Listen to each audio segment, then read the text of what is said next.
1 mark అని చెప్పి light తీసుకోమాకండి. అడిగిన క్వశ్చన్ని బేస్ చేసుకుని వీటిల్లో మీకు మల్టిపుల్ చాయిస్ క్వశ్చన్స్ అడగొచ్చు, ఫిల్ ఇన్ ద బ్లాంక్స్ ఉండొచ్చు, లేదా డైరెక్ట్ 1 మార్క్ క్వశ్చన్ ఉండొచ్చు.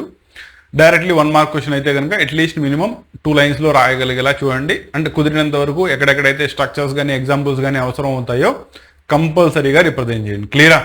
దానిలో ఫస్ట్ చూడండి, AB4E type of molecule like SF4 కనుక తీసుకున్నట్టయితే దాని యొక్క స్ట్రక్చర్ ఏమవుతుంది అన్నాడు.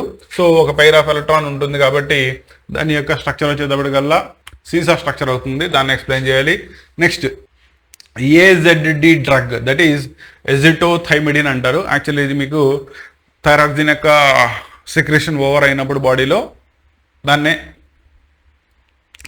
హైపర్ థైరాయిడిజం కానీ హైపోథైరాయిడిజం కానీ అంటారు, అక్కడ యూస్ చేస్తారు. అండ్ దాన్ని ఎక్కడ యూస్ చేస్తారని అడిగారు. నెక్స్ట్ ఎలక్ట్రోఫైల్ అంటే ఏంటి, విత్ అన్ ఎగ్జాంపుల్ ఎక్స్ప్లెయిన్ చేయాలి. నెక్స్ట్ కింద electron, proton, neutron and alpha particle 4 ఇచ్చేసాడు. వాటి యొక్క E/M రేషియోని ఆర్డర్లో రాయాలి. Next octet rule is valid in which of the following, అంటే కింద ఇచ్చిన 4 మాలిక్యూల్స్లో ఏది ఆక్టెట్ రూల్ని ఫాలో అవుతుంది. అవుటర్ మోస్ట్ షెల్లో 8 ఎలక్ట్రాన్స్ వచ్చేలా చూసుకోండి, సరిపోతుంది. In an atom the decrease in the attraction between nucleus and outermost electron by the core electrons is known as shielding effect అంటారు, దాన్నే చెప్పాలి. ఎంసెట్ కి సంబంధించి మన క్యాంపస్ లో ఆఫ్లైన్ క్లాసెస్ రేపు 23rd నుంచి స్టార్ట్ అవబోతున్నాయి.